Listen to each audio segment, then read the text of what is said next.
When we're putting this together, I've never done a speaking engagement, so I was shitting myself. Trying to figure out how to kind of guide the moderator a little bit. We, of course, gave them the book to read through, but I felt it was important for me to ask them to pick out passages to read. And one thing I did is also to send out an email to kind of give them a little bit of guidance. And quite a few of the moderators came back with, can you just read that? Can that be one of the things? Read the email you sent to us. We felt it was fairly important, so I'm going to read that. You may have noticed that 2016 has been an absolute asshole. No one's been left untouched, and I have my theories. Bear with me as this borders on my hippie crystal clutching side. The broad strokes are that I believe us all to be in transition. Our physical and mental bodies are experiencing changes in our emotional and spiritual bodies. These changes are, of course, connected to global and universal changes of the same or similar nature. And many of us, on some unconscious level, are choosing to exit. And you can insert your own endless long list of celebrity and family member departures for the last 14 months, so fuck you, 2016. We're finding it more and more difficult to keep our shit together. Meltdowns, rash decisions, all-out confused and disconnected behaviors are manifesting in ugly ways. And there are other metaphors for these changes happening that are being marginalized. Global warming, threats of World War III, health issues that may or may not be connected to GMOs and several generations of shitty processed foods in general, Creed, the Kardashians, etc.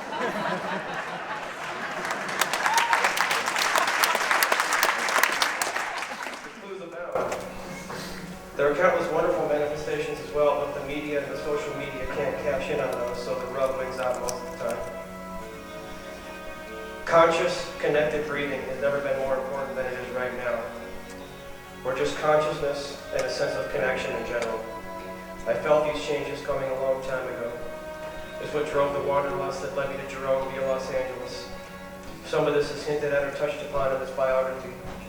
So in a way, this biography will serve as a catalyst to quietly and indirectly let people know that everything's going to be all right. The readings and the Q&As are opportunities to highlight this need for connection and consciousness. I would encourage you to read the book, highlight some sections that you'd like to read from and or discuss, but don't be offended if I steer any kiss and tell or dirty laundry conversations back to the above-mentioned agenda, because we need it. I'm no Tony Robbins or Deepak, but I have seen a few things in my day. This is our opportunity to share what we consider the big picture. Thank you.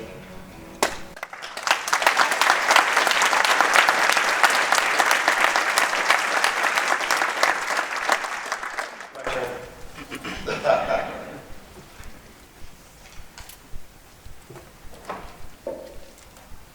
So in regard to that opening statement, the first thing, I read this a couple weeks ago, so the first thing that came to my mind was the current election. And although you're not referring to that specifically here, you probably had to endure the past year and a half or so in the campaign. Are any of these thoughts, when you're talking about 2016 being fucked, related to the campaign? I assume also it has to do with the loss of David Bowie, Prince. If you extend back a little bit before the end of for the beginning of 2016, you've got Lemmy. Yep. And a few other... Alan Rickman. Sure. A few other The great list folks. is endless. We had a lot of deaths in our family as well, in our immediate family. Karina Round, Robert's parents, Eric's parents, Todd Fox and Eric Fox, his father passed away. I lost my grandmother a month ago. It's an endless, dude, give me a break. It's 2016, it's just crazy. Oh, I'm very sorry to hear about that. But the election has been, oddly enough, a silver lining distraction. You can just be all mad and go, fucking Trump, and you can do all that. And kind of let some of that go. But yeah, the election is, not that I want to get into a political statement here. We're talking about a lifelong journey, but I'm absolutely terrified for some of my friends for this coming administration. In regards to the book and this past year, I noticed that in the book, you explore some of these journeys. The first part of the book seems like it's oriented towards departures, leaving. For instance, where you leave your mother's home, go to Michigan, where you leave Michigan and go to the military. And then when you choose to leave the military, there's a point in the book where he does this pretty ambitious walk, which when I was reading, I thought this is weird beer talk with your buddy Kurt. When you actually embarked on this, I thought, no, this can't be happening. This shows way too much courage in the face of commitment and risk. It was pretty impressive. And I believe his close friend Kurt was riding his bike. Yeah. Both of you from Boston to Michigan. Around that time, in the book, it seems like departure started being understood as arrivals. You were going towards things as opposed to understanding things in terms of leaving. In 216, you see that as an arrival point or something that would be something that preferably would be in rearview mirror? Yeah, that's a good question. I feel like there's so many opportunities now for what we mentioned, the connection and the consciousness. I think that's something that's imperative. Right? We're going to probably get into a lot of this tonight, but just that process of metaphorically and literally putting vines, putting roots into the ground in Arizona, that grounding effect. If any of you are gardeners at all, or if you've never gardened before and then all of a sudden something happened in the last year or so and you've actually started planting something, you can't put something in the ground and care for it and watch it grow without it affecting you in a profound way. So if you haven't done that, I encourage you to do so. So putting those literal and metaphoric roots into the ground in Arizona has helped us find ourselves. It's helped establish a community. It's establishing a long-term commitment to our neighbors, to our family, to our friends. And it's also showing them and reminding them that they can grow, they can have that connection, they can put those things in the ground and have it transform them in a miraculous way, trade those things that they're growing, and at some point they wake up one day and go, I'm going to find this president, we're feeding each other.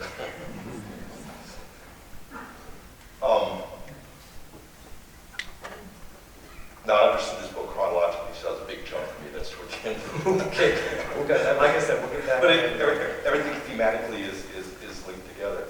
I hope I didn't jump too far by no. that journey. But I agree with you when you say that you're talking about a lot of the earlier things are departures from the thing, because I think just in that period of time, if you look at your developmental years,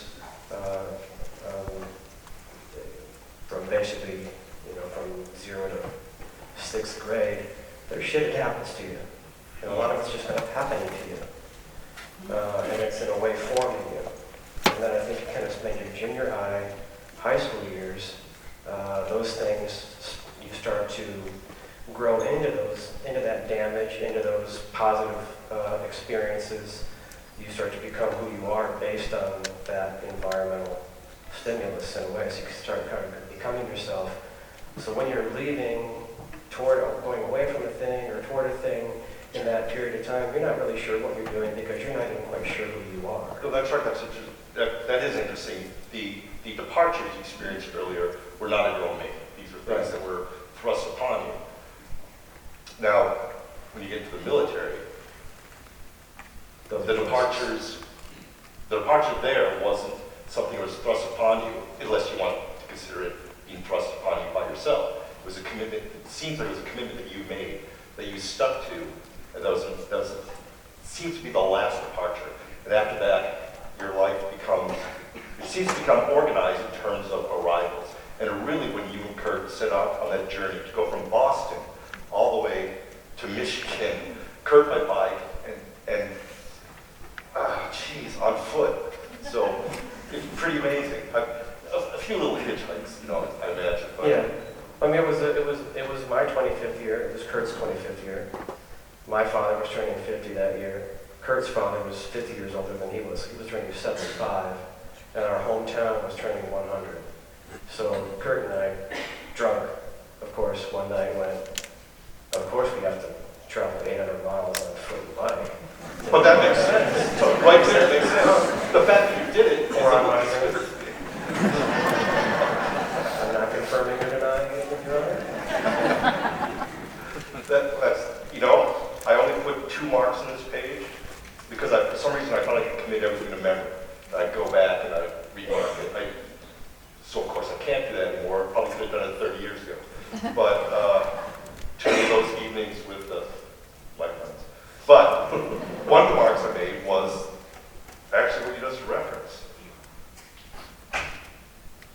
At some point, very proud of, yeah, right here. Kurt's father turned 75 that year. Your father, Mike, turned 50.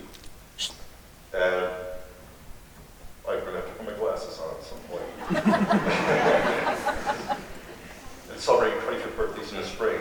But what I marked there, you can see, I marked Kashmir moments. All right. Which was I think this is where I first encountered that reference. You and your friends, if you can, I guess you can explain it to the folks here, what Kashmir moments was all about. Okay, I'm not sure it's actually completely described in the book, but I can go back a little bit. Hopefully it's not. This is an extra story for you. I think at some point in living in Michigan, I had some babysitting money or housekeeping money, and I went and saw Fast Times at Ridgemount High. I didn't have an older brother, so I wasn't exposed to Led Zeppelin. But there's a scene in the movie where the swarmy dude is trying to help the geeky kid get on a date and maybe get lucky. He tells him to put on side 2 of Zeppelin 4. Put on side 2 of Zeppelin 4 and it's going to get all freaky geeky for you. So, cuts to the scene with the kids in the car, and this song that I've never heard comes on, it's on the radio, and I want this song. This song is speaking to me on some level. I want to know what this is. So me, idiot, Columbia Record House, Club, I keep ordering Zeppelin 4 looking for this fucking song. And it's not on. So that was the joke. So finally I'm living with my friend Ramiro in Grand Rapids, Michigan, and I'm trying to explain to him, where the fuck are they hiding this song? I have 3 of these things. And he said, funny enough, that you would ask that. He said that it's Kashmir, it's on physical graffiti. It's not on Zeppelin 4, so already I felt like shit.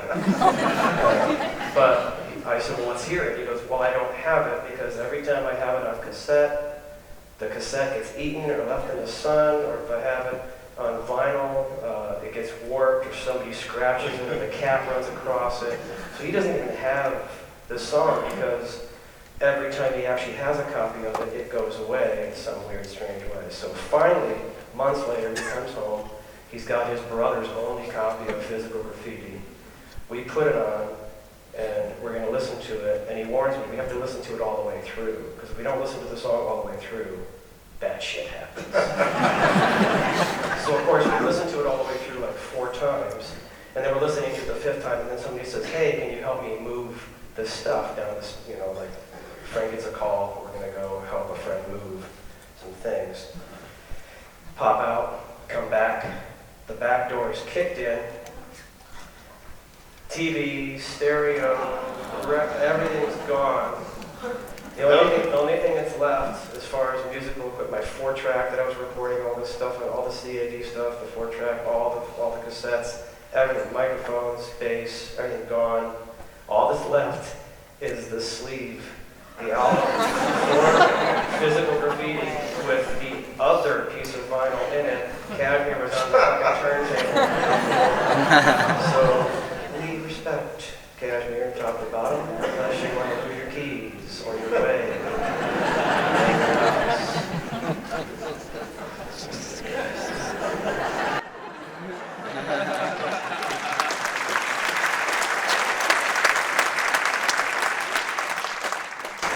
Yeah, I think that's when you're right around. I think here you refer to it as curious alignments pitch them to a heightened awareness. Synchronicities, coincidences, they call it Kashmir moments. For some reason, I love that. It coincides with, I think it's that same page, I don't know, I didn't mark it, but there's a point which you're talking about understanding things, either in terms of Kashmir moments or illusions you might create when looking at clouds or other patterns. You know, the way that your mind tries to organize things that maybe don't require organization, or perhaps they can be understood independent of that. And you referenced that in there. And so I thought it was an interesting idea, either epistemologically or in terms of one's own experience. And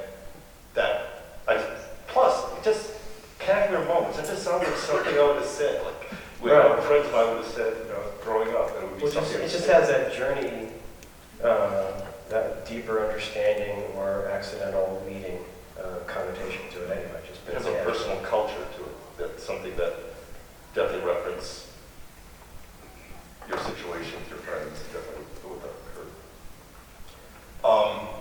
But that theme comes up throughout the book, not just in terms of incomplete listens to Kashmir, but also in terms of other ways, synchronicities and coincidences and other things that some people might hold as significant. I think in many cases they are profoundly significant. In some cases people might disregard or think it's curious. But certainly there's a little culture, a little pocket that you've built with this understanding of the world, and it seems to lead to an awareness with yourself of these kinds of synchronicities and coincidences. They're punctuated, they're more profound when they occur to you, it seems, at least in the way that Sarah Jensen has described. Right. Yeah, I think there's I love to reference films just as I guess in my generation, we just have your love film quotes. But have you ever seen Monty Python's The Meaning of Life? Yeah. There's a gorgeous scene where they're all in the boardroom and they're all discussing the meaning of life. And the guy basically says, well, you have two things. One is that you aren't necessarily born with a soul, you develop a soul from conscious connected awareness and developing a sense of connection. And he kind of goes off in that conversation, and the guy goes, what's the other thing? He goes, people aren't wearing enough hats. And then one of the guys is like, I'm sorry, go back to the consciousness thing, and then of course it's a Monty Python scene where people come crashing through the window and getting crazy. But well, the pirates, right? Yeah. They come in the accounting. Yeah, the accounting firm, they take it down. Corporate America. But I think I've always kind of felt like some of those synchronicities pop up in a way that you can either acknowledge them, they can slow you down, they can speed you up. But those synchronicities pop up, I feel like it's the universe kind of giving you a nod when you are consciously trying to make those connections, because those connections are all there. You have to cultivate them yourself, you have to cultivate them through effort. They don't just come to you. I suppose you can take the path of spiritual theft and do acid a couple of times and jump, kind of kickstart it.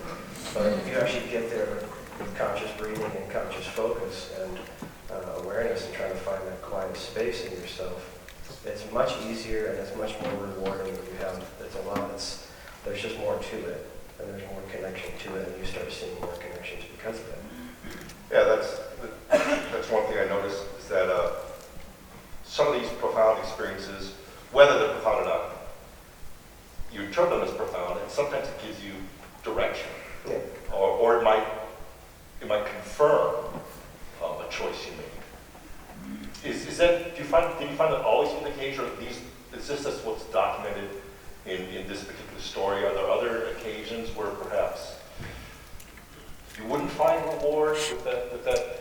Yeah, I think there's a lot of stuff that's also in there that you could interpret as being the wrong choice. But of course, there are no wrong choices, unless of course they lead to death, and then of course, who cares? You're dead. But I think what doesn't kill you teaches you something. So my father always used to say for wrestling, it's pretty much just you out there. It is an individual sport, and it really comes down to you learning about yourself. So he didn't really believe in losing. He believed in either you won or you learned. If you lost, that's on you. You can be a loser if you want, but you either win or you learn.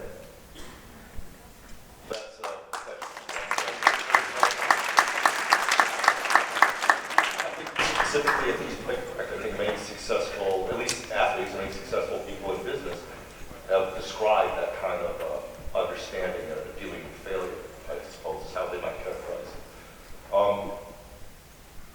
I would see that specifically in your story as a great indicator of particular qualities that you have that are described, courage and risk-taking. You seem to have no fear with regards to the decisions you do make. And I think that's important. The book paints it that way? I think maybe. I'm getting terrified. Oh, no. Okay, the lead pipe in the sleeves, walking through the ground, tonight. I think you're experiencing some. There's some fear. But it's a courage. Certainly, for me, being out here without a guitar between those guys and me it creates a lot of anxiety. But you're making incredible decisions. I'm usually standing back there somewhere.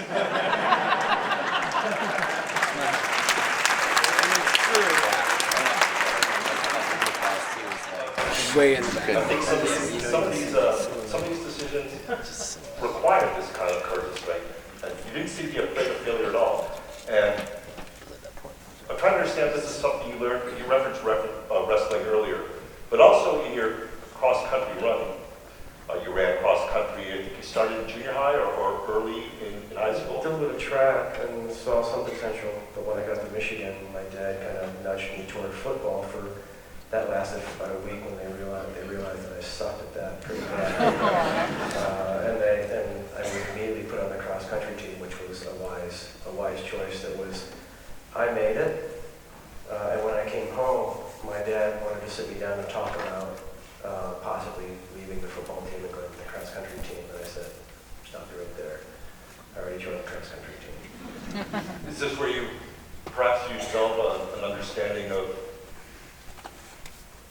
your actions and goals? And do you develop a sense of patience and perhaps courage in taking on these sort of, I perceive it as being a long, focused goal, to start running, to pace yourself.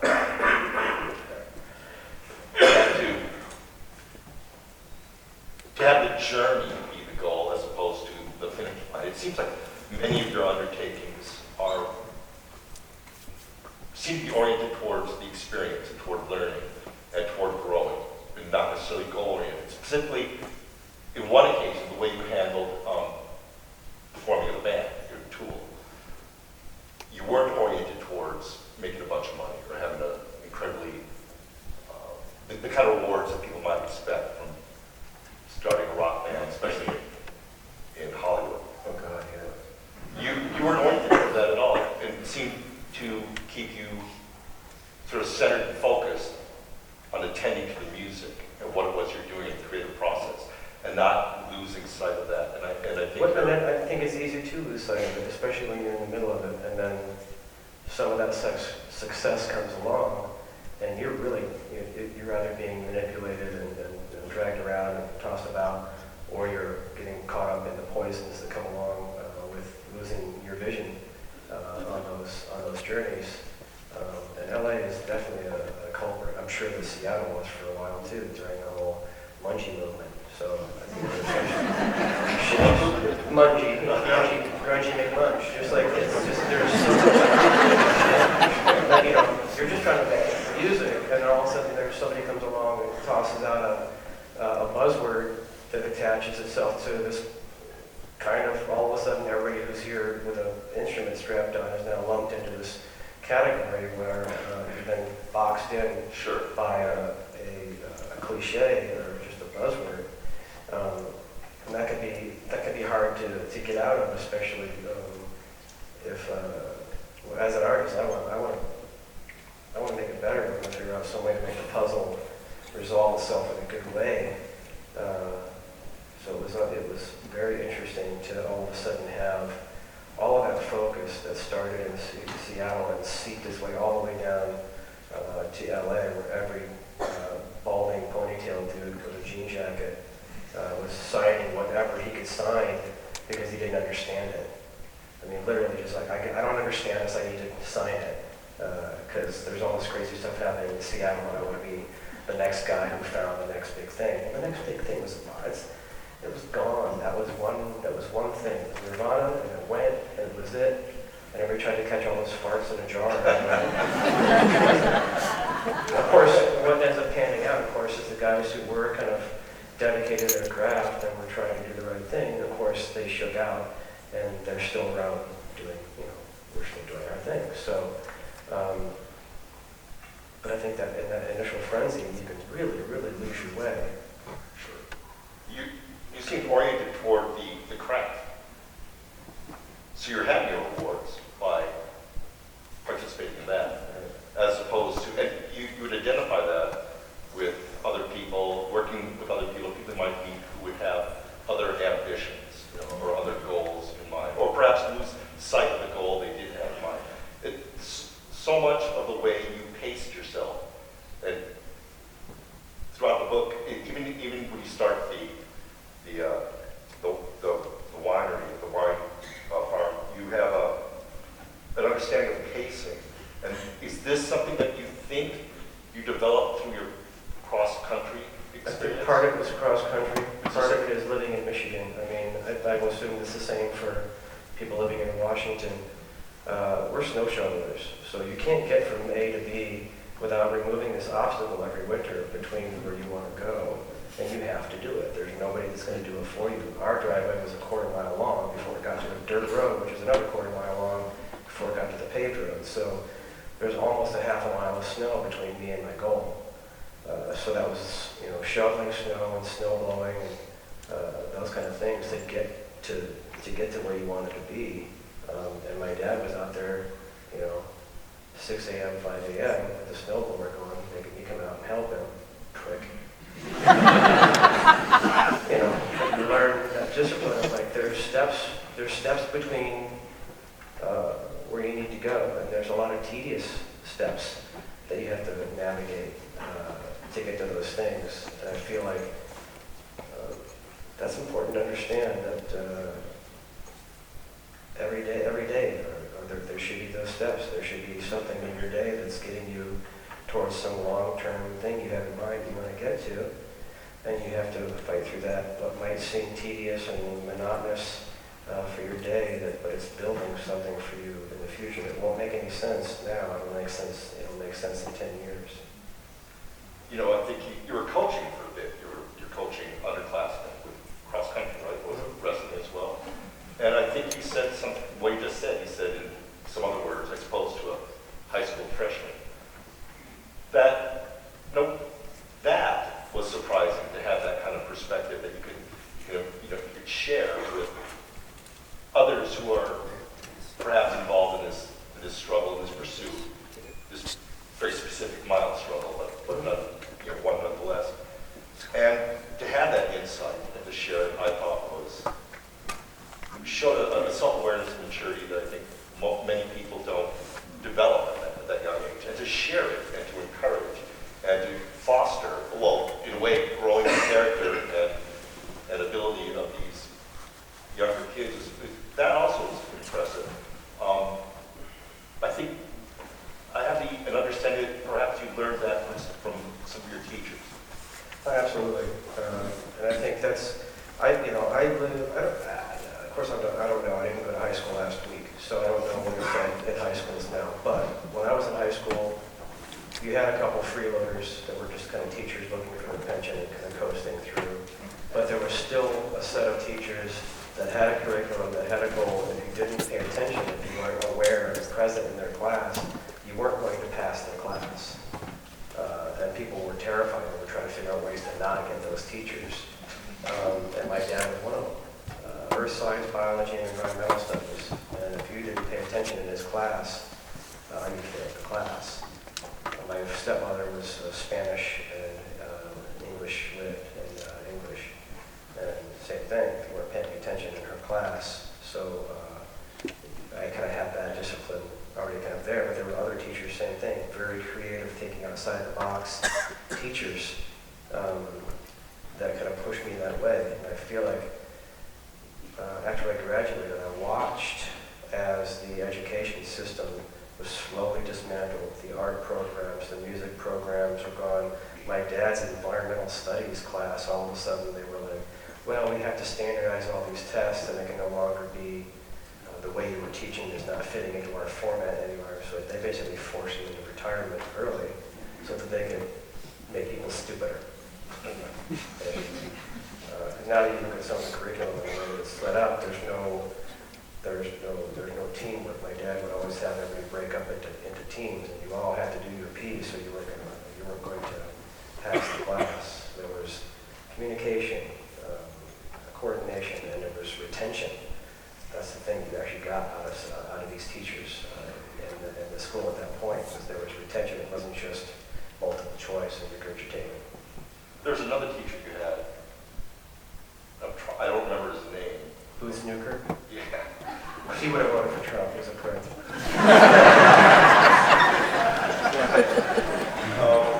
But very educational guy. Many of the students felt that way. Oh yeah. But he was that guy who was, even though you completely disagreed with him politically and religiously, he was a guy who would force you to learn. There were things in his class that you couldn't get away with. He would talk to you about being conscious, and it was funny how he would always bait. He would bait the prom queen and the prom king into thinking that they were something special, and he would chop them off at the knees every time. It was really gorgeous to witness. Was he coach as well, or was he involved? He was a football coach years before, but so he had that coaching mentality. But he also had that awareness that they just gave him a class. They called it world experience. It wasn't even a curriculum.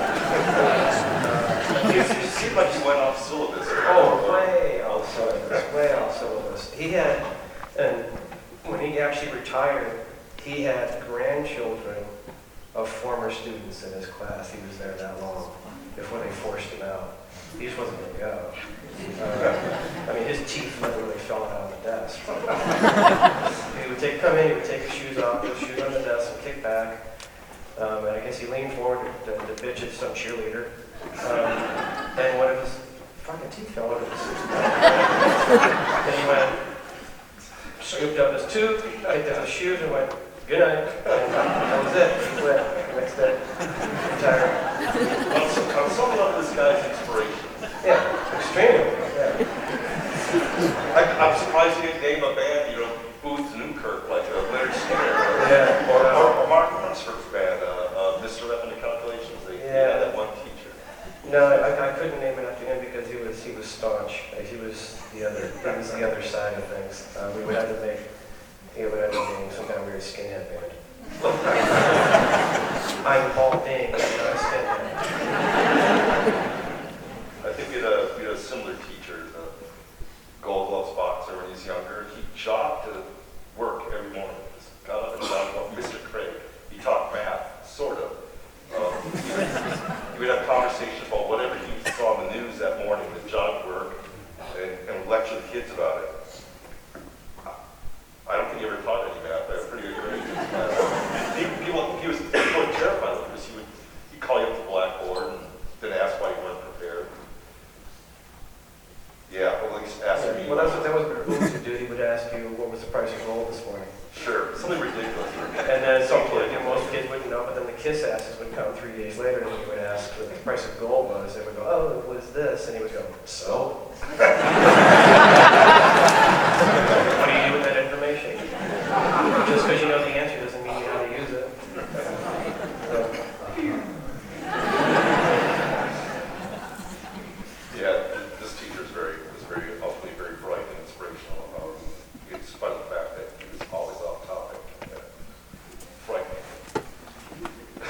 So yeah, to answer your question, yeah, there were several teachers that actually forced me to think outside the box, forced me to have discipline and focus on the retention rather than just the regurgitation.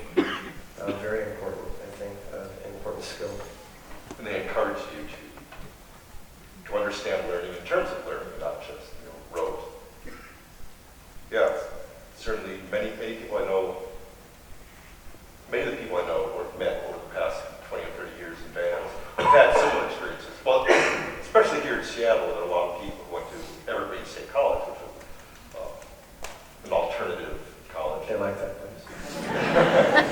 I would have gone there if I could have found a job in Olympia. We had a high school that was similar to that. In fact, no Pop Records was correct. State College. And I was from high school back in the West, Chicago, by the way, Midwest. And we're going to jump around here a bit. The first few chapters, I have a very vivid picture of where you're at. Primarily because you described it in terms of cicadas and crickets. And at some point, I was waiting for you to get to the fireflies or the light. Oh yeah, I forgot that part. And there were no fireflies. There were fireflies, they just didn't make it into the book. It's so Midwest. It distinguishes itself from Seattle or LA. What am I drinking here? Oh, we're drinking some And I'll water. ask my You could drink it faster.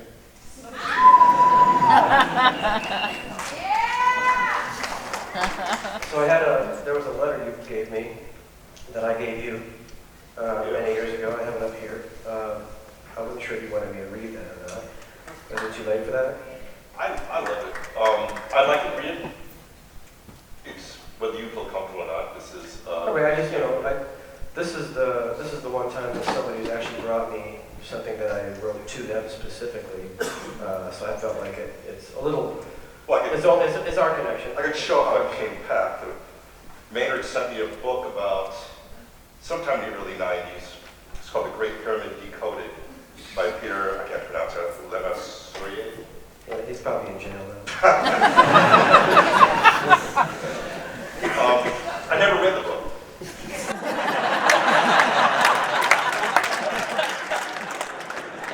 Mostly because the book resided in a box, where all my belongings were for a good half year at that time. But I did read the letter, and I kept the letter with the book. And unfortunately, there was no way for me to reply. I didn't even know who the letter was from for a while because you signed it MJK. And that was it, MJK. And I think I had to ask some of the women who worked in our office, who's this book from? And who's this letter from? It's from London. It's written on a hotel, London hotel station. MJK, that's Maynard from Tool. Okay, do I write him back at this London hotel? And then there were a few more attempts at establishing correspondence for Maynard, usually a card, best wishes, and they were kind of the same way. I was unable to return. So yeah, I'm not too bright that way. All right, so this is the letter that I crammed in that book, and this actually, I'm assuming that Joe Paul, who's here tonight, friend, drum tech, psychic connection pal. Berkeley Arms Hotel, right? Kim, I'm in the UK. I don't want to be, but I am. We weren't going to come to Europe at all, but apparently we became an international priority for our label. Up until now, we were simply that band that they assumed would just go away. We've been to Europe 4 times now, and although the crowds get a little bigger each time, they still can't find the records in the stores. So with this new priority thing, we were asked to come back so they could get it right. Many promises were made. This is beginning to sound familiar. So here I am, not a pint of blood left to give to these clueless fucks waiting to go home. I'm a virtual symphony of emotions at this point, disappointed, enraged, hurt, exhausted, and so on. We're at one of those countless sterile and isolated hotels by the Heathrow Airport. Nothing for miles except for one grease-soaked cafe and newsstand. I sat down for a lightly toasted cup of oil and some fried toast. What the fuck is blood sausage? I normally don't like to read on press, but in this case I'm incredibly bored. I read an interview you did with Metal Hammer, Yow, that made me feel a bit better about our situation here in the UK. In the article you were describing the hassles of touring Europe, the pop mentality of the British music industry, the non-existent band development, etc. The hurdles you gentlemen have been struggling with for years are the ones we are contending with at the present. The same magazine says that we suck. Right about then, our guitar tech comes up and shows me 2 more scathing articles that say we're shit. At this point, it dawned on me how fitting it was. I don't want to be here. The press hates us, and our label would rather work with Take That. Anyway, you made my day, so I bought you a book that you won't read. I've read quite a few books on pyramids. Most of them turn out to be those typical New Age crystal enema, get in touch with your inner child type manuscripts. This one, however, is actually quite intriguing. I thought you might enjoy reading it while enduring Europe. Maynard. By the way, it was a nice job you guys did on that silly fashion statement, Vanessa. I don't know what that means. But that was a letter to you.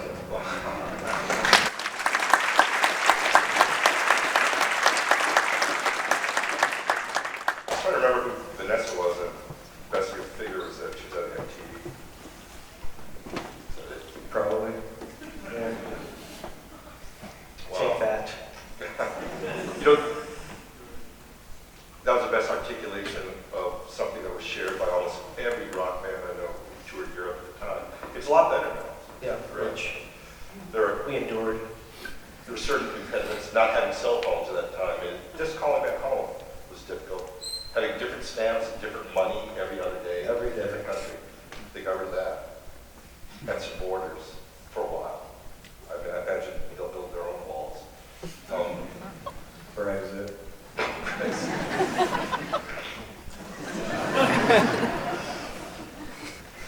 No, I guess there's so many things interesting in this book that weren't rock. There's so many things in this book that were beautiful and inspiring and very interesting. I would see the adaptation. I would definitely want. I get it on VHS too, probably. That's why I don't think that bad. This is an interesting thing because this to me, that letter, it sort of references back your determination, your patience, you commit for the long haul with most things, most of your personal pursuits. We lost 2 bass players in Europe. That's our first 2 trips to Europe. We came back with 3 pieces. So it's a tough thing to endure. You did. To a degree, I think Europe cost you a bass player as well, didn't it, ultimately? Yeah. Paul in London. Yeah. Do you want to tell the story about that, Bill? Oh, The Paul. yeah. I don't want to spoil anything for you in the book, but I did go to I don't put too much stock in psychics, although I will say that I feel like if you're into, I think it's called kinetics, where you read people, understand just watching, a pulse, eye movement, hand gestures, attitude, breathing.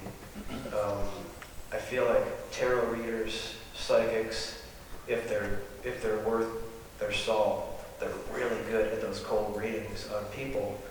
And what you do when you go to a psychic like that is you already have an idea of what you might be wanting to do, but in some way you need some kind of outside source to kind of tell you what you already have decided, but you're just unconscious about what it is you want to do. You can't quite come to it yourself. So you go to those people. This person, however, seemed a little different than that because I gave her some jewelry that I've been wearing for several years. And she basically held the jewelry, she started writing stuff down on a piece of paper. And we considered getting rid of Paul at that point because things just weren't going well. And on the piece of paper she wrote, "Who's Paul?" She wrote it down, "Paul, who's Paul?" I go, "Well, he's part of our organization." She goes, "Yeah, you're done with him." And I just had gotten a call, before from one of the other band members, "Well, we got to get rid of Paul." And on the piece of paper, she also wrote London. And I just folded the piece of paper up and put it in my pocket, and I didn't tell anybody about it. Got back. We started thinking about replacement people. Unanimously, Danny and Adam decided on this gentleman from London named Justin Chancellor. Showed it to Danny, and Danny went, "Fuck you, you wrote that down just now." Fucking magic is real, bro.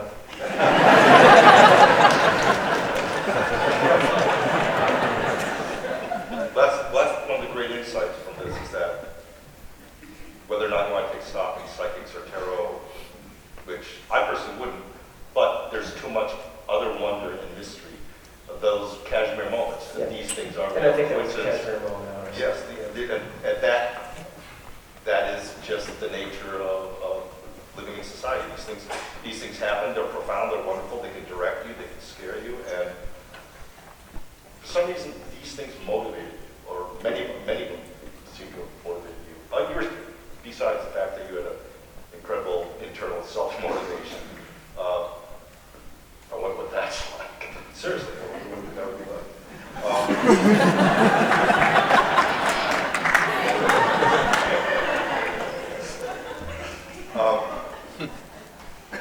There's interrelated, jumping into modern.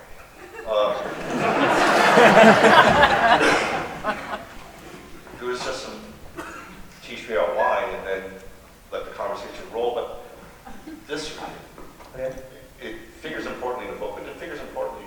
Should I read it? Yeah. You want to talk about it first, or should I read Well, it? I'll lead it in by saying that this has something to do with, it's related to the Kashmir moments, the idea of things like tarot or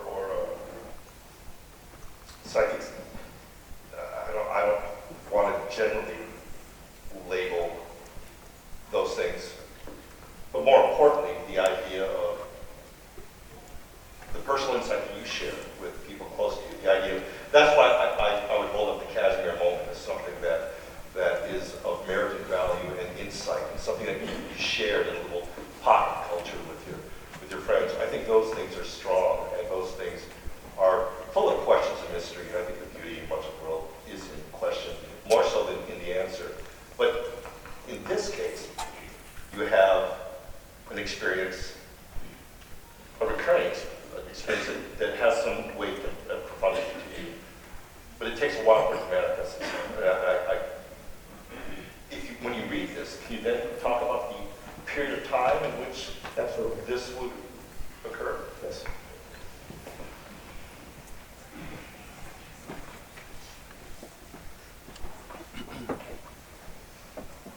I dreamt I was flying over a vast desert. I'm flying through the air. I come over a crest into a valley and hover over a small town on the side of a hill. I turn to the west, and I see in the distance a huge wave cresting and just completely annihilating a large city on the horizon. About a month later, I got a package from Bill Hicks.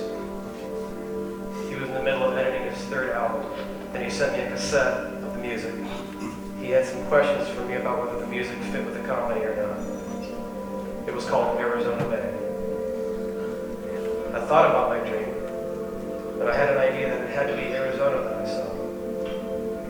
I spent some time in Phoenix, and the dream didn't look anything like that, but I knew it was definitely Los Angeles getting its ass kicked.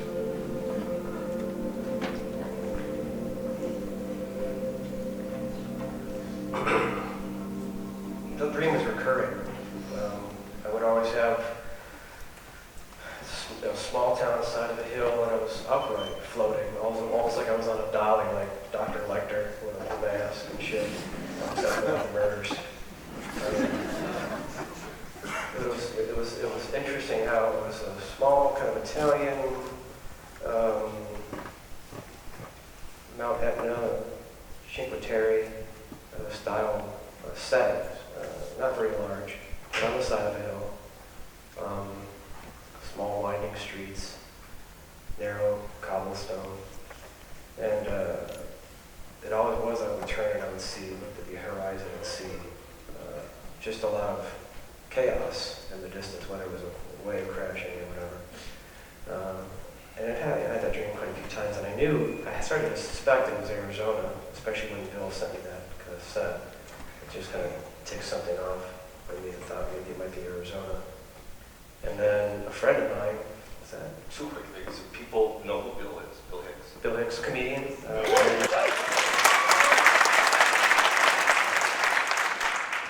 So normally he would just do comedy tapes, but this particular one he was mixing guitar music in between some of the jokes, and he wasn't sure if it was quite fitting or not, so he sent me information. So eventually I ended up, a friend of mine who I think he was born in Phoenix, but he played in a band in a little town up north, in a bar band called Major Lingo. And he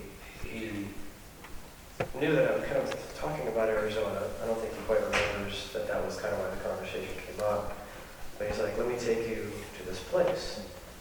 So we hop in a convertible out of Phoenix, drive up north, a 2-hour drive, and pull into the Liberty Valley. And there it was. Jerome, Arizona was this dream. It was exactly as I envisioned it in the dream. And the person who took me there was Tim Alexander from Primus.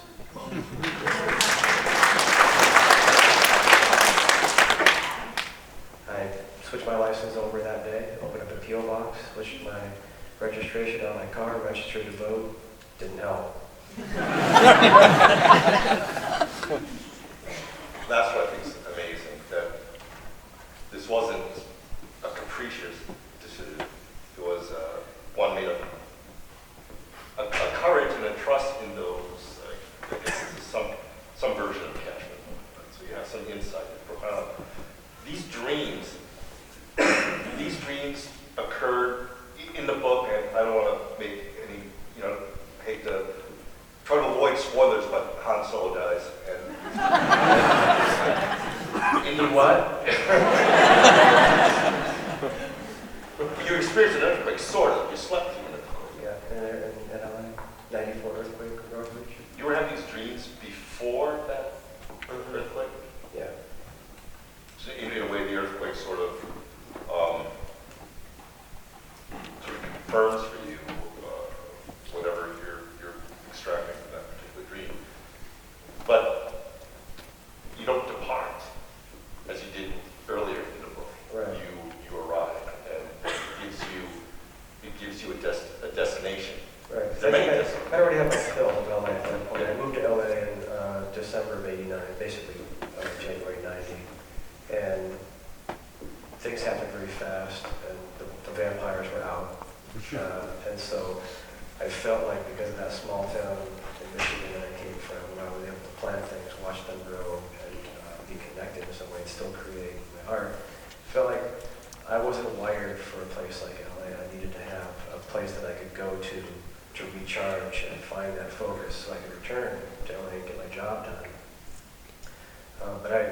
But you're right. So when I'd already kind of made that decision that I thought I needed to go somewhere, I wasn't going to run away from LA.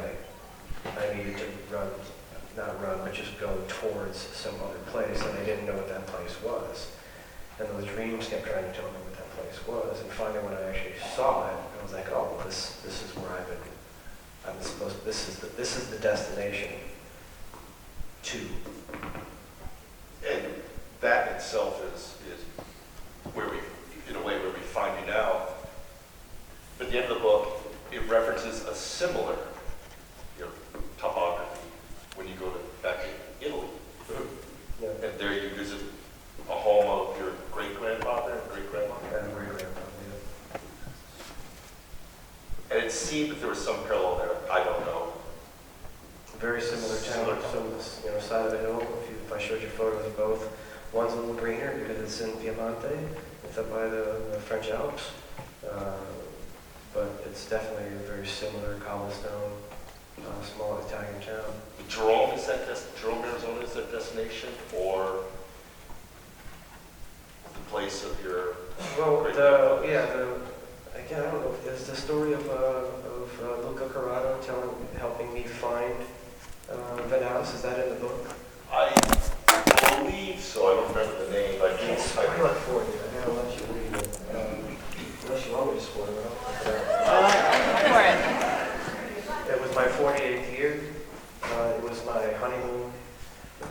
wife, we spent, go to Italy with my wife and go to 16 wineries in 6 days. She's ready to fucking kill me. But we went to Lake Como first for 3 days and then went to Venice after for about 4 days. So I found my way out of getting murdered by getting the romance part of the front and the back. No pun intended.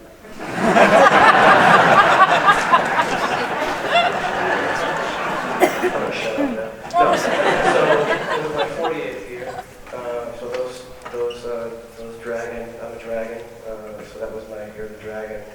And here I am, newly married.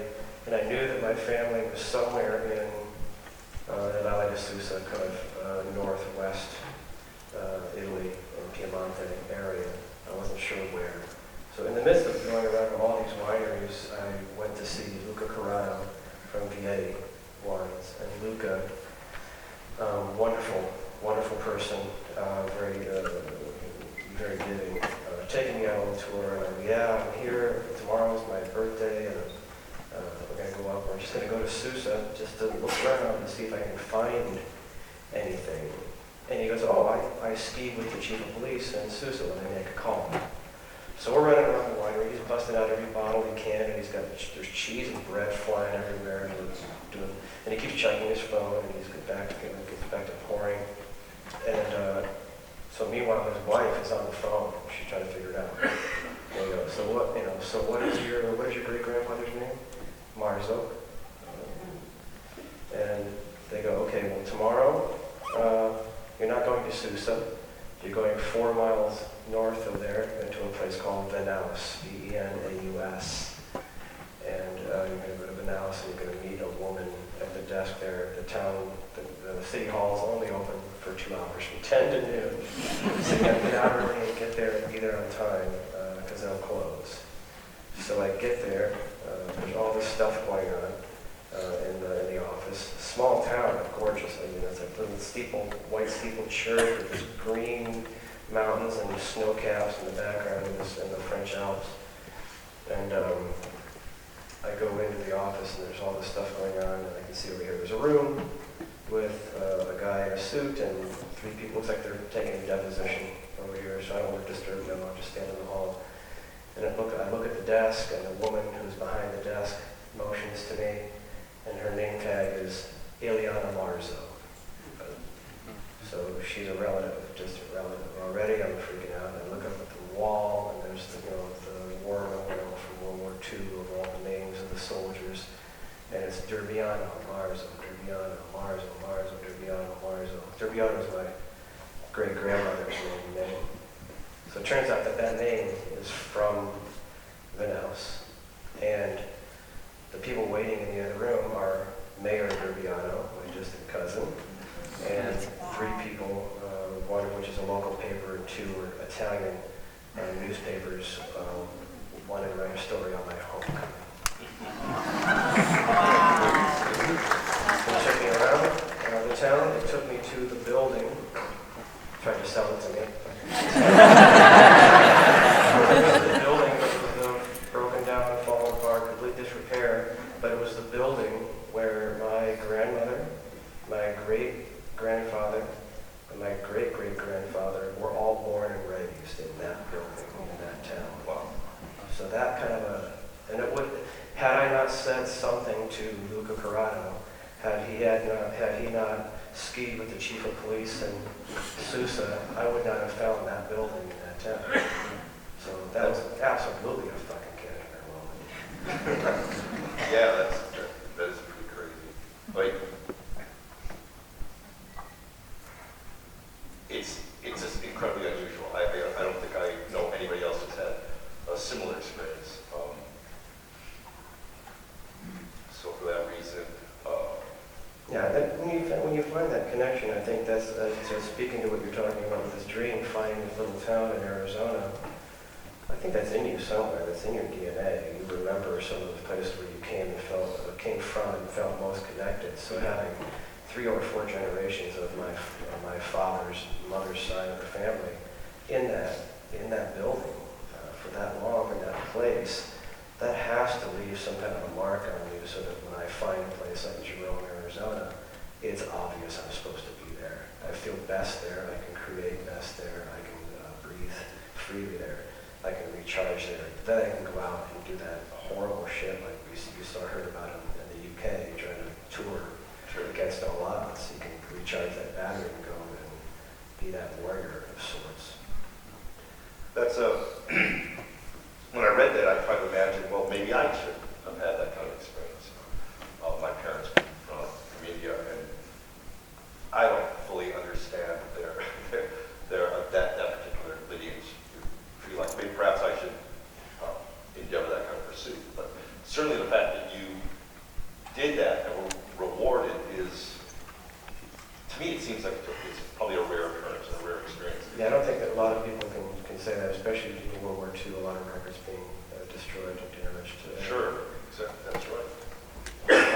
Your great-grandfather, I think it's referenced earlier in the book, was he World War I? Or? No, on my father's father, we go all the way back to the Revolutionary War. In the opening chapter of the book, you see that my great-great-great-grandfather was a courier for George Washington. But on my grandmother's side, on my father's side, that was the winemaker, Italian crazy fucker with plenty hat. There was a party family that came over and then returned, except for their daughter. Right. I don't remember where. That is generationally with you. Yeah, my grandmother on my father's side stayed. He came over in 1900 when there was an open immigration. Planted vines in Indiana. This is in the book, but he actually planted vines in Indiana. Was ready to make wine in the U.S. He's new big opportunity coming over from Europe and make a life for himself in the U.S. And fucking Prohibition showed up. Anyway, got so fucking back to Italy. So fuck.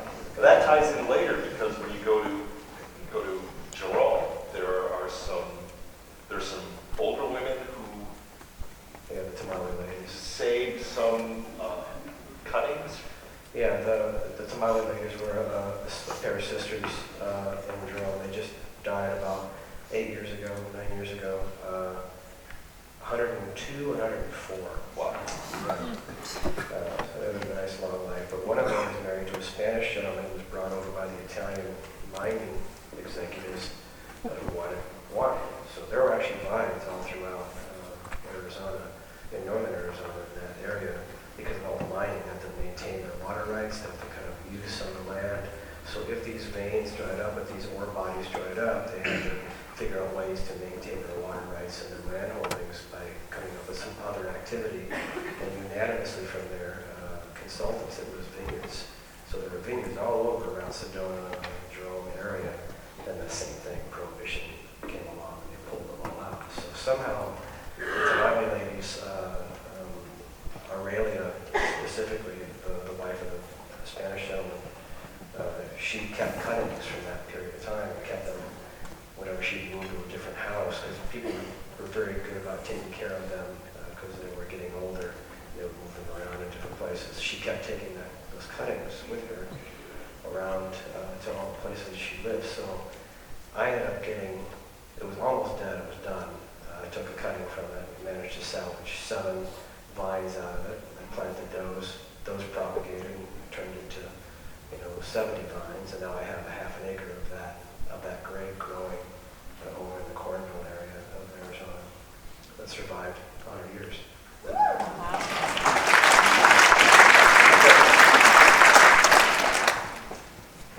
The way it comes around again, there are many of these moments that make everything incredibly colorful. So your family at some point, members of your family return, perhaps victimized by Prohibition. You ultimately are benefiting from the work, the curating of the Tamale sisters. Right. And victimization of the people in that neighborhood by Prohibition. Yeah. Yeah, so it was so it is interesting parallel. My vines, planting those vines. I planted other vines, had broken ground, and then a distant cousin, that was a distant kind of second cousin that we never really talked to. The family, I think it was a post-World War II thing, that we're so broken up, and because we were Italian, we didn't find out until my grandmother's death that she was actually fucking Italian. She was trying to claim she was French. And don't you see my hands going? Clearly I'm Italian.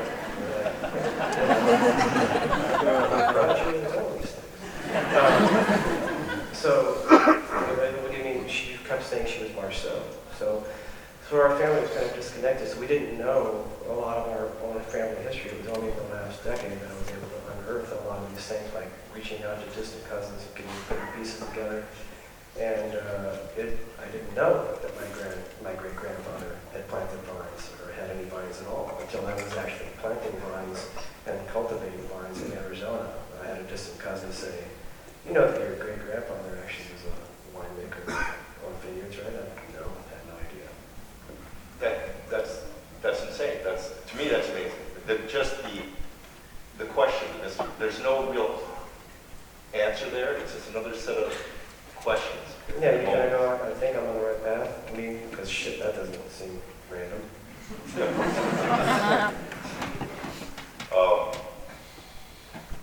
So there's do you want to come read? Yeah, we're doing a whole, what do you think? It's kind of, this references, see if I can find it. This was a great one.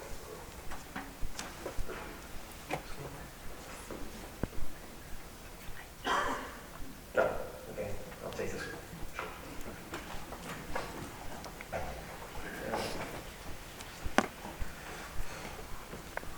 In theory, the energy of the universe wants to go in some direction.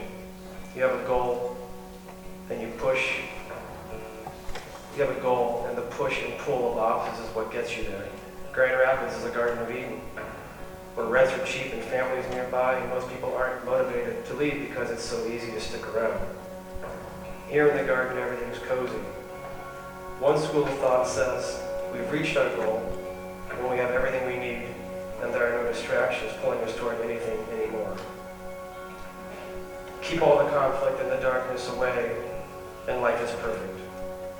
Then you have the other school of thought, which is, no, get out of the garden. Go into absolute chaos and struggle, and force yourself to accomplish something. In essence, the Lucifer rebellion, where the serpent is actually a necessary disruption, a motivation to get us moving toward our goal.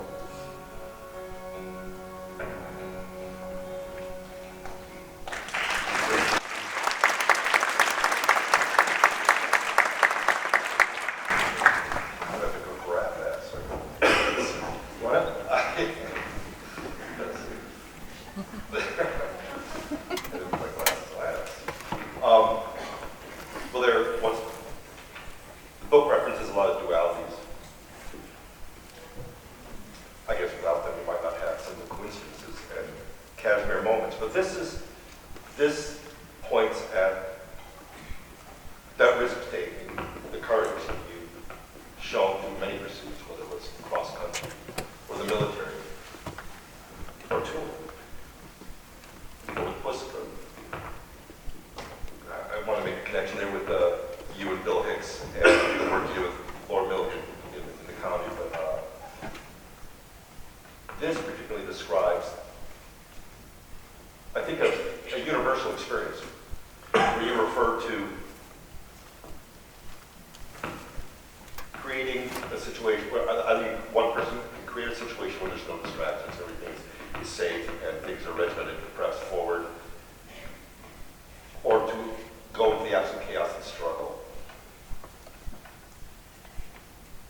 Force yourself to accomplish something. In essence, Lucifer, the serpent, is actually a necessary disruption, a motivation to get us moving toward our goal.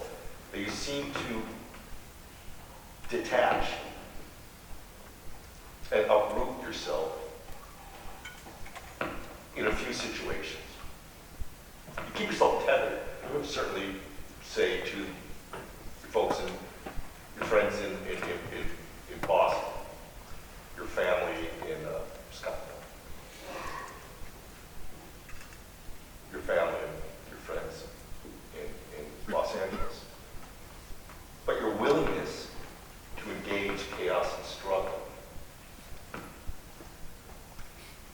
sure if it's a desire to build order from it, or if it's just to challenge yourself, as you would as a cross-country runner, or as you did in the military for 3 years, or in many other situations.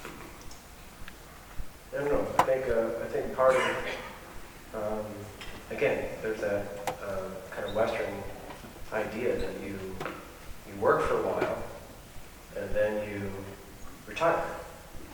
You put all this work in, and a lot of the work you do is something you don't necessarily like, but you're putting your time in, and then you get to some pension, and then you get to go, I don't know, get fat, and just kind of hang out. Get the old watch. Yeah, I've never subscribed to that, because that's not something that's been in my family. My dad outruns me. He's in shape and really annoying. But there's that sense that there's some kind of end, a stopping point. And I think if you understand that art and life in general, all those things, it's all the same expression. There's that friction that moves forward.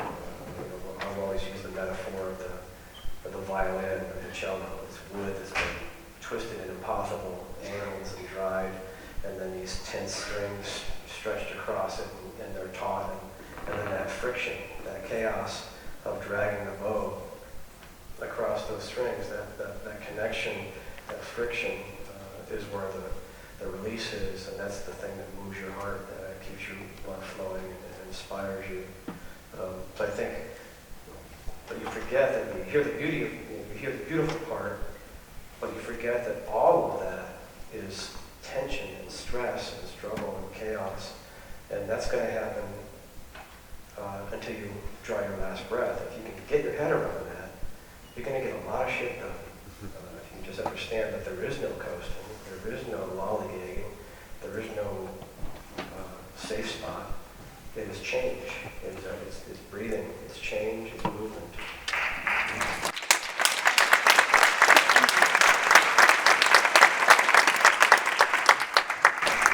That references your time as a student coach and someone who inspired other young athletes as you've gone through life and inspired artists and musicians. And the chaos and struggle, do you see, it sounds like you're saying that you see conflict as a necessary element of growth and insight, that the resolve of conflict, if this is what you're saying, I think it is. And it's certainly something that I would agree with and subscribe to. Most conflict, whether it's cognitive, social, interpersonal, the resolve of that conflict is growth. It's like you're scaling that wall, or you're running that distance, and you're pacing yourself. And you have an understanding of it that I'm sure that there are people who share that kind of oriented sort of focus. I think most people perhaps don't. I think most people avoid conflict with that. And consequently, they might not experience a kind of growth or insight, either personally or socially. Or it reminds me of, do you know Rollo May? He was a psychologist. He wrote a book called The Courage to Create. I think I read something like that when I was younger. He kind of talks about that idea of risk and Well, I think I agree that the conflict might be important to kind of move things forward and to create and to do those things, but I think that the more experience you have in those chaotic moments or in those circumstances, you no longer have to be in them right then. You can draw on them in a quiet space, remembering those as an intelligent being with a frame of reference or referencing somebody else's.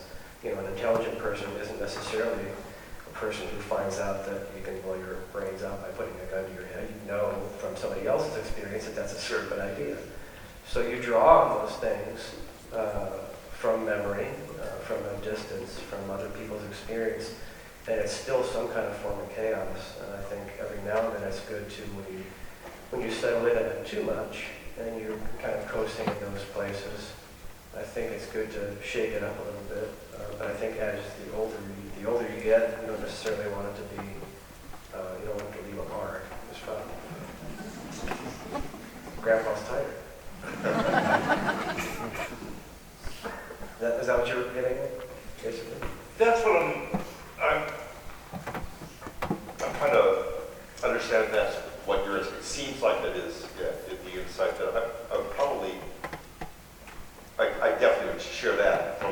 understanding of this. But the courage to jump the deep end, to take this on, knowing that there is ultimately a reward. The idea of running for miles and miles and miles, having that in itself, that struggle in itself, the reward.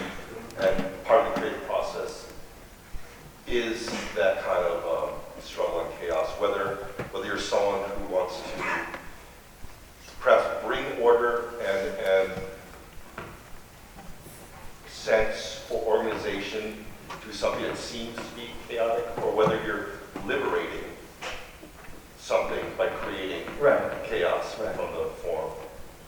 I think that makes sense. Yeah. And I think that going back to the Grand Rapids scenario, something that I have come to understand much later, of course, because back when you're all fired up and you want to get shit done, I had friends there that, hey, let's go do things. Let's go. Let's leave. Let's go to Boston. Let's move to another state. And he didn't. Rodriguez, painter, he wanted to be by his family. And I realized after I left that area to go do other things, I would come back living in a place like Boston, it's extremely chaotic, a place like LA, extremely chaotic. I would make sure that I went back on just before Christmas to go back to see them. With all these people in a small house, like 6 sisters, 6 brothers, they're married, they have kids, all going back to see their parents who were married on Christmas Eve. And so on Christmas Eve, after sometimes I would come to Santa Claus, which is really confusing to the next of the kids. I was Santa Claus white. But I would come back and participate in this, just gorge fest of tamales and tortillas and insane spread of food. And nobody felt claustrophobic. You're in a room with like 40 people. There's not a lot of room to move around, and you just don't feel claustrophobic at all. And then right before midnight, the father would say this beautiful, loving speech, love letter to his wife in Spanish. I couldn't understand a fucking word he said. Yours doesn't matter, you're fucking crying. Wonderful, wonderful speech at midnight on Christmas Eve. Fantastic. And I think that, so going kind of back to some of that step-by-step, that struggle of like understanding that there is no end to this thing, there's a positive side to that, and I can describe that from what I witnessed in, it's a good metaphor. There's a furniture store in Koan, K-O-A-N, it's gone now, Indonesian furniture, and every month they would have some kind of world music performance come in, tabla, sitar, and this one particular evening, it was flamenco. So this young woman doing flamenco, and I think it was her young fiance playing guitar, and it was really inspiring. Just the rhythms and the clapping and everything they were doing was very inspiring. I thought, wow, this is pretty awesome. And then her mother and father got up. So now the father's playing guitar along with the fiance, and the mother's dancing. And they're just making the young kids look like they don't know what they're doing. It was absolute, just gorgeous watching this next level of family doing their thing. And then grandma and grandpa got up. And they shredded all over everything. And it was an absolute beautiful metaphor for all of that. There's no skipping any steps. That young girl cannot skip any steps if she expects to be as good as grandma, and that's going to take a daily effort to get there. But the most important part of that was watching this older couple. Their bodies are falling apart, but they're more attracted to each other today than they were yesterday, because they're better at what they were doing today than they were yesterday, and their attraction to each other and their love for each other is undeniable, and there's no skipping those steps. Right.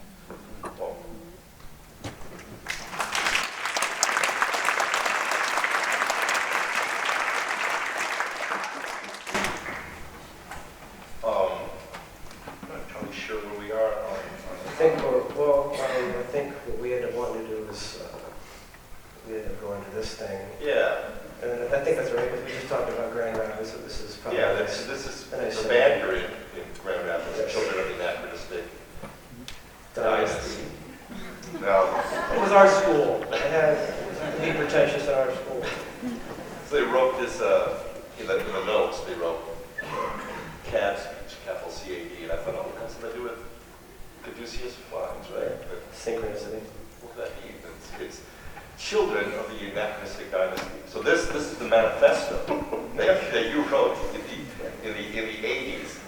This is actually, it's actually kind of great. I read this, and it wasn't Nostradamus, but it's wonderfully. Yeah.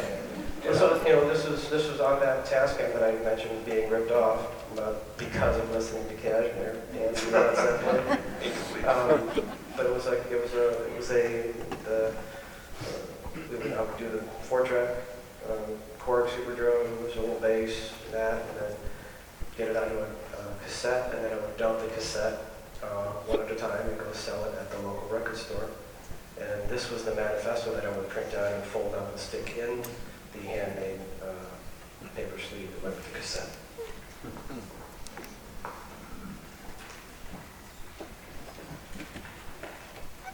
Dumbest band name ever. I don't think so. This is cool. Children of the Anachronistic Dynasty, 1987. Based on our being merely average in the field of corporate middle-class, TV-watching American consumerism, we, the children, have reached the following conclusions and predictions out of need. What need? Well, we needed to know why things don't work. Why we cure cancer with cancer and pursue peace by building bombs. We needed to know why we know the ozone is the problem by manufacturing and producing 28 extra-strength sunscreen by tropical blend.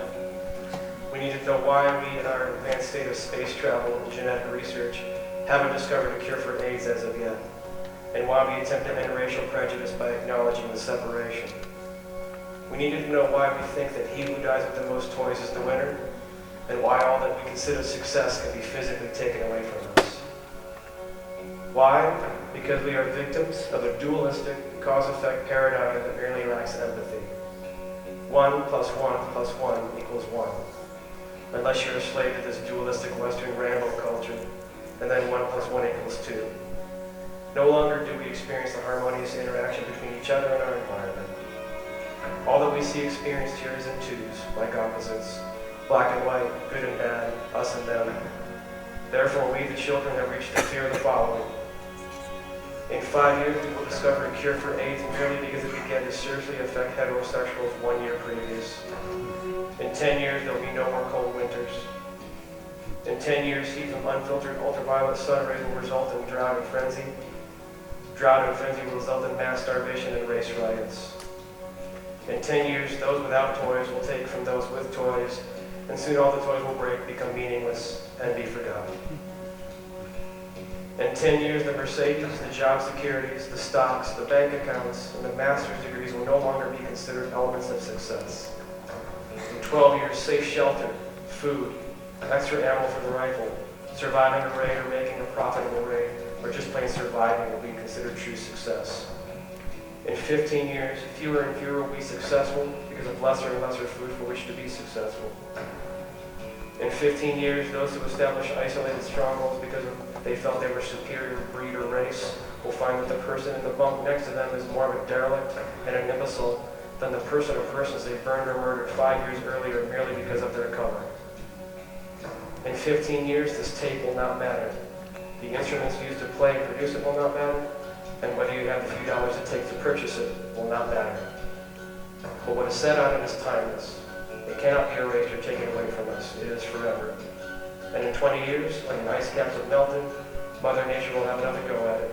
And hopefully, as time progresses in this new world, there will be no need for another bloodline of misplaced youth. Amen. Thank you. We are CAD.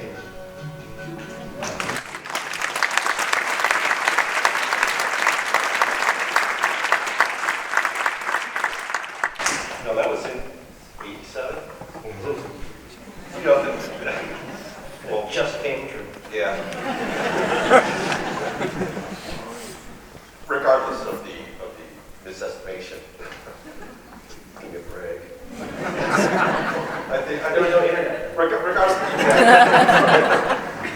refer to that at all. What happens to the internet?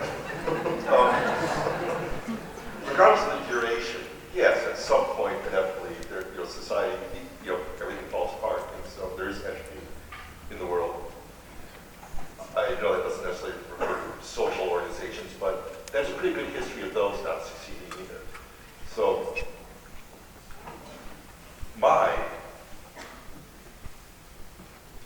and I probably can't find it here, but one of the things that I took away from that was the strongest thing was just the insight you had in terms of a sort of awareness, a civic awareness and responsibility in '87 that I think many people didn't have. Specifically, you talk about the polarized cap. It's still hard to convince people that this is something that is evident. And so you, 30 years ago, are concerned with this. You see it as something that is very relevant. And not just that, many of these issues are things that, at some point, people are going to have to attend to. It's not that something is inevitable at any particular time, but things just don't last forever. Things do come apart, really change. They don't necessarily have to degrade, like language. Well, I think that, part of this was, for me, it was a manifesto of all that was going out to people buying this cassette in that one record store. This was more of a call to action to myself. Okay, here's a problem, and that's just kind of how I see things. It's a puzzle. How do I fix it? Well, I think, now jumping ahead 30 years, coming back full circle in our conversation, it's the vines. The vines are what I feel are the grounding element in being able to create the freedom to work hard during the day with working in the vineyard, making the wine, and then we sing and dance at night. That's where the music comes out. And we have that connection as a community. I share that, of course, globally, but I feel like that's part of that erasing of those cultural, economic, religious, social lines. I found in just that endeavor of growing vines and making wine, you start to really, you're talking to people that normally wouldn't talk to you, and they're talking to each other. Because you have farmers and artists and mechanics, and it's just really an interesting kind of blurs those lines you've been told you're supposed to adhere to, so claim for dear life.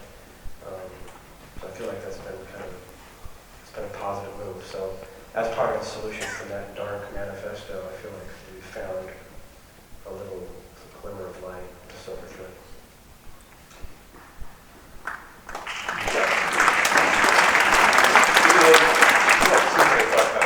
I don't think it's inaccurate in that the specificity is maybe inaccurate, but I think the insight, the concern, the responsibility, the sense of responsibility and accountability, this is something that I just didn't see that often, other than perhaps some self-righteous political concern amongst some of my peers. Usually a way to be active socially. Sometimes they're active intellectually. Sometimes they have a real sense of responsibility. You're identifying things that to me show a sense of accountability on your part and an intention and a civic regard for these issues, where many people might just change their socks or put them on as some kind of dressing that they can walk amongst their peers and say, yes, this is our pride, we bind this way with this issue. It didn't seem that way at all. It's because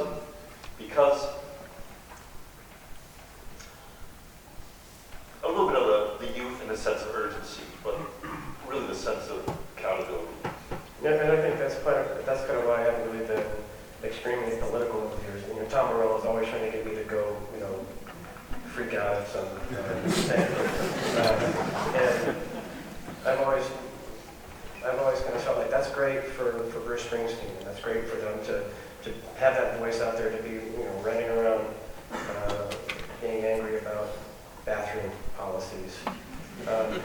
But the long game is this: rather than trying to change the mind of the person who's not going to grow the fuck up, just change your own mind and change your own community and teach your kids differently. We've seen the maps.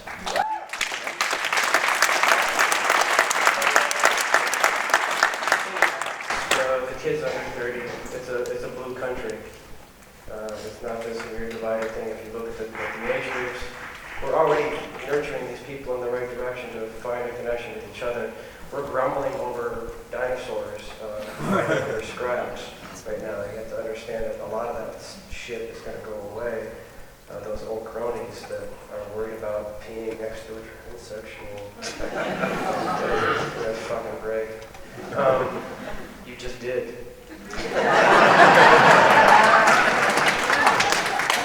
So I feel like that we need those voices out there that are going to overreact and react and be reactionary and all those things. But we need the long game. We need the people that are actually planting, metaphorically and literally, planting vines for the future. It's a love letter that we're not. Yeah, definitely. You know, we can't read that love letter for 30 years. It takes 30 years to deliver.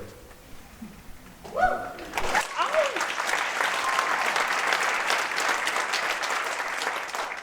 Well, I wish I had an opportunity to, besides drink CAD, to have heard CAD. Oh, you don't want that. I am curious. I mean, the world is full of social artists who have a sense of accountability, and it varies from degree to degree, depending on what it is you're creating and what it is you're doing. But you're calling for other people to be engaged, and I think that's responsible and accountable. You're not specifically telling them what to do. You're not a cult leader. You're actually asking them to be attentive to themselves and their position, socially. And I think that probably points back to the kind of support you gave to people, your friends, your family, and to the young kids who are on the cross country team. It wasn't parading in the way that you got them over. It didn't seem to be It probably very was. supportive. Yeah, the kid. Grumpy is grumpy, old or young. I think it's wonderful.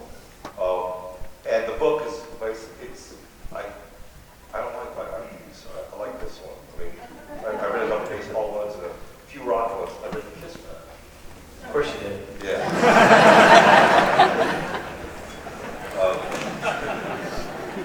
I already know this. You bought it again. Yeah.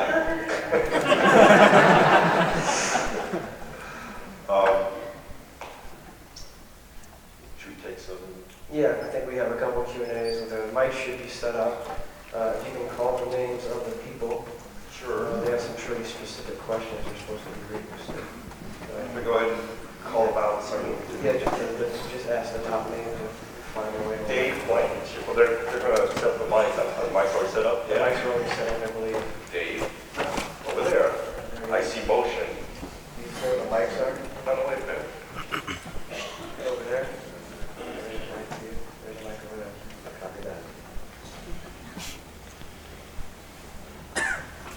First off, welcome to Seattle. It's good to see you again.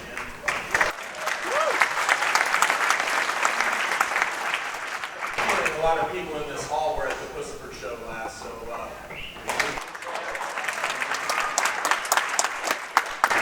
my question, which you actually alluded on a little earlier, is I spent 1 year down in Prescott and made it a point to get over to Jerome from time to time to look at the Pussifer store and the tasting room and some of the establishments there.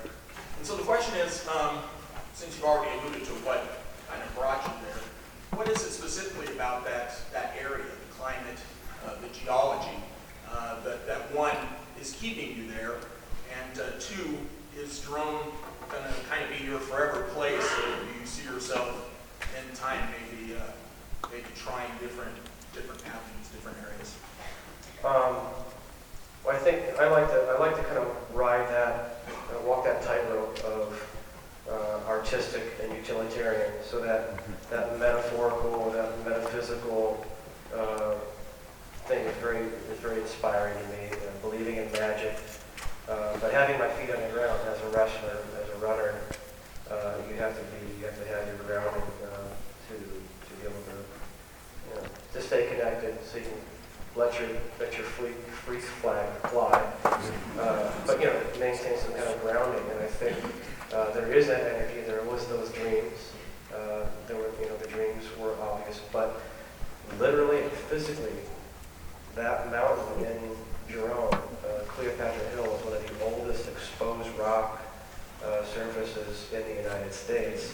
an ancient volcano, and it was an ocean, so there's a limestone bed that's been pushed up. And more importantly, in the middle of that hill is in 1900 they pulled out $1 billion of copper, and the shape of that copper ore body is such that there is a much larger piece in that mountain somewhere.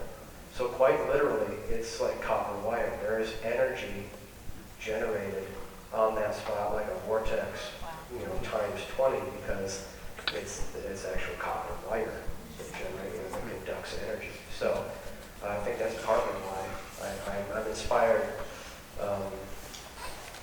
spiritually, metaphysically, but also just literally. I feel like it's an energizing spot. Thank you.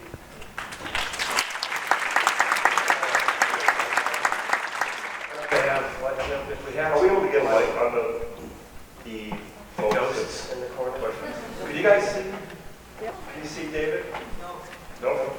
Do we want to see? Well, as long as we can hear him, I guess that's the default. Okay. But, Who's next? Is Melanie Mulherron? Am I pronouncing it right? I'm sorry. Mulherron? There we go. That's nice. Fantastic.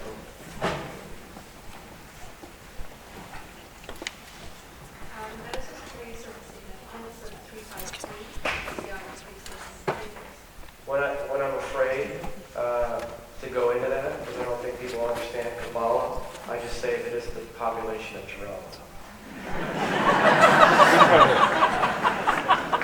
It's the number of times I've been asked that question this week. No, it's Kabbalah. It's tied to Mercury and the Caduceus.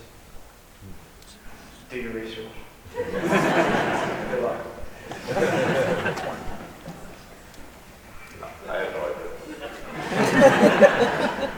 Brooke Tucker. Brooke Tucker. Anyone? Brooke Tucker? Bueller? Mind you? Yeah. Okay. Rita Carter. I'm allergic. Just kidding. Give it to Eric right there. He'll taste it. It says, "Kiss me, I'm organic." So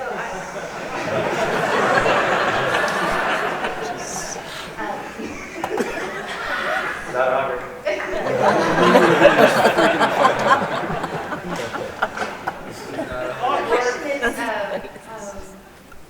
the question is, how has your shadow won? This is something that you've been working on. The way that you've lived your life, we've all grown up with you, and basically, you've been doing a great job at keeping it to current time, keeping yourself growing, changing, being present with things that are shadowed, even bringing it up to the light. Just even to the point of growing these vines. In learning this, it just feels like so right for you and your journey, but also for all of us in our trajectory to heal and to grow and to change. So now, based on this current time where you are, which sounds like it's about your lineage, your ancestry, your art, even a child, having a mother. Now what is your shadow? The shadow of you, or the shadow of even our culture here? How has your shadow won now? Like I mentioned in that email earlier, I feel like there's a lot of changes going on, and it's hard for people to kind of stay grounded anymore. So I think the shadow, is just that inevitability. We live in a place that has gotten away with it for a long time. Most countries don't last as long as we have. Rome fell in a much shorter period of time. And I feel like we've kind of been coasting in that way, but that's political stuff. But I think there just are changes happening in consciousness in general, and I think just being able to balance out that new chaos. It could be that there's a new polarity that we're not aware of, or maybe the poles have shifted slightly. That's why maybe I'm speculating. Again, I'm an artist and I tell stories, so when it sounds good, I'll just fucking say it like it's true. Whales and fish and birds just off their course, dumping themselves on the beaches. It could be that new jet stream, that new orientation of that polarity, just that slight degree off at the pole, which amplifies and widens as you get closer to the equator. It could be something as simple as that. It's just our fucking heads are spinning and people can't hang on. So I think partly right now that shadow is a collective unconscious shadow that we're just trying to balance out what this new world has in store. In general, when people are surviving some crazy cataclysm like a meteor or in smaller island communities, extremely large tsunamis or something that just almost annihilates that entire culture. The guys that survive either consciously knew how to survive or they accidentally figured out how to survive, and those things get sewn into your daily practices, which eventually, of course, become religion. And I think that we can practice those things all we want, but the reality is that you can practice those things all you want, but most likely the curveball that's coming has nothing to do with that other ancient curveball. It's a new curveball. And that's where the creative juices, that conscious, connected, creative juice has to be what you're constantly honing and keeping your feelers out for, because that's how you get to, and I don't think it's important that we survive. That might be something that's hard for our culture to get their fucking head around. It's like we might not be included in the next phase. Humans might not be part of the next picture. Get used to it. But if you want to be a part of it, connected, stay connected. I would like to survive whatever crazy changes are coming, just because I want to see it, and I want it to go into my DNA, and I want it to end up being passed on to somebody else who can tell the story in the future, just because I'm curious and crazy. Anybody else would be like, if it's going to be that bad, I just want to check out. Not me. I want to see it. I want to see it and report it, live through it, regret it. So I think that's part of the shadow. Thank you.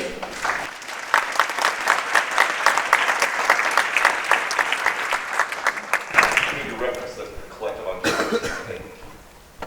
You often refer to Joseph Campbell, of course, the collective unconscious, but that was a book I read by Carl Jung. I imagine you read that. Yeah. And he had his influence on Joseph Campbell. Joseph Campbell recurs in this book often. We can go to the next question, or I'm kind of curious about what Joseph Campbell means to you, if you want to. We can briefly, then we'll get to the next question. But I think Campbell just laid out a lot of basic archetypes and helped understand, coming from a very staunch Southern Baptist background. When I started reading some of the hero's journey, Hero of a Thousand Faces, those various books by Campbell, it just felt less crazy. I felt like those patterns, I understood the patterns, I understood some of the attraction to those stories, but they were no longer some literal thing that were the dogma that were dictating my every step. Because I think I was born a consequentialist. I make my decisions based on the consequences. I try to make them based on what's going to help benefit the community, myself, help my family. But I'm not doing it because there's some rule that says thou shalt not kill, or thou shalt not commit adultery. I don't commit adultery because there's consequences to that action, not because it's a thing written on a fake stone. So, the non-consequentialists kind of follow blind rules. They just follow blind dogma. And I think Campbell helped kind of unravel some of those archetypes for you to understand that these stories are all stories that are attached to some period in your life, things that you're going through. The human experience has gone through them countless times in countless ways. That's why there's so many Bruce Willis movies. You gotta go through it all. Certainly with the idea that the duality, the twin swords that you often talk about, in terms of learning, cognition, and struggle, chaos, things that were referred to earlier.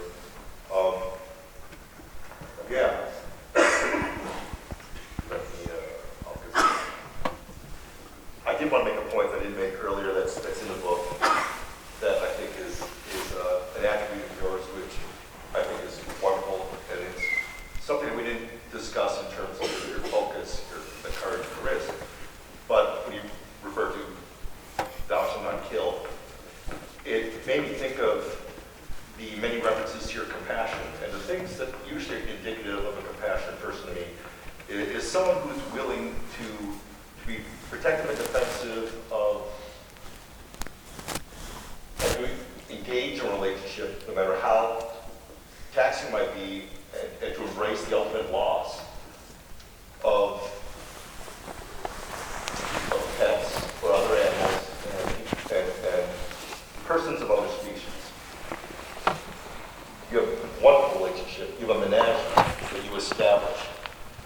I think earlier I referred to people we know in the rock world, probably not myself, but specifically you and many friends of mine who are Synchronicities. Independent. They don't carry a lot of weight. They travel lightly. It sort of seems to increase their mobility, to benefit themselves, to grow insight. They could be available to other people in travel like that way. You travel light, but you brought your menagerie with you on every move. You brought salamanders, finches, birds, lizards. You can lose belongings either because you didn't listen to all of Kashmir, or because you sold it or governed it, but you kept your relationships with your